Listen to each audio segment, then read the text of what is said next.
சத்தியமங்கலத்தில் உள்ள தனியார் பள்ளி குழுமத்திற்கு வெடிகுண்டு மிரட்டல் விடுக்கப்பட்டதால் விடுமுறை அறிவிக்கப்பட்டிருக்கிறது. பதற்றத்துடன் பள்ளிகளுக்கு வந்த பெற்றோர் குழந்தைகளை அவசரமாக அழைத்துச் சென்றிருக்கின்றனர். இது பற்றிய கூடுதல் தகவல்களுடன் செய்திகளை வழங்குவதற்காக செய்தியாளர் சரவணன் இணைகிறார். சரவணன், விவரங்கள். சத்தியமங்கலத்தை அடுத்துள்ள ஆலத்துக்கோம்பை என்ற இடத்தில்தான் பண்ணாரியம்மன் நிறுவனங்களுக்கு சொந்தமான பள்ளி மற்றும் பொறியியல் கல்லூரி ஆகியவை இயங்கி வருகிறது. இங்கு மெட்ரிகுலேஷன் பள்ளி மற்றும் சிபிஎஸ்இ ஆகிய இரு பள்ளிகள் அருகருகே அமைந்துள்ளன.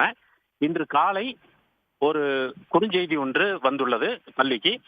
அதில் என்னவென்றால், அரசியல் தலைவர்களுடைய பெயரை குறிப்பிட்டும் இந்த பள்ளிக்கு வெடிகுண்டு வைத்துள்ளதாகவும், ஆகவே இது குறிப்பிட்ட சில நேரத்தில் இது வெடித்துவிடும் எனவும் அந்த குறுஞ்செய்தியில் பகிரப்பட்டுள்ளது. இதனை பார்த்த பள்ளி நிர்வாகத்தினர் சத்தியமங்கலம் காவல்துறையினருக்கு தகவல் அளித்தனர். உடனடியாக சத்தியமங்கலம் காவல்துறை துணை கண்காணிப்பாளர் முத்தரசு தலைமையில் காவல் ஆய்வாளர் மற்றும் காவலர்கள் பள்ளிக்கு உடனடியாக தற்போது வந்துள்ளனர். பள்ளி இன்று உடனடியாக விடுமுறை விடப்பட்டுள்ளது. அனைத்து குழந்தைகள், அதாவது மொத்தமாக 2 பள்ளிகளுக்கும் சேர்த்து 2500 பேர் படித்து வருகிறார்கள். இந்த 2500 குழந்தைகளுக்கும் தற்பொழுது பேருந்துகள் மூலம் அனைவரும் அனுப்பப்பட்டு வெளியே அவரவர் இல்லத்திற்கு அனுப்பப்பட்டு வரும் காட்சியை தான் நாம் பார்த்து கொண்டிருக்கின்றோம். தற்பொழுது ஈரோட்டில் இருந்து மோப்பனாய் வரவழைக்கப்பட்டுள்ளது.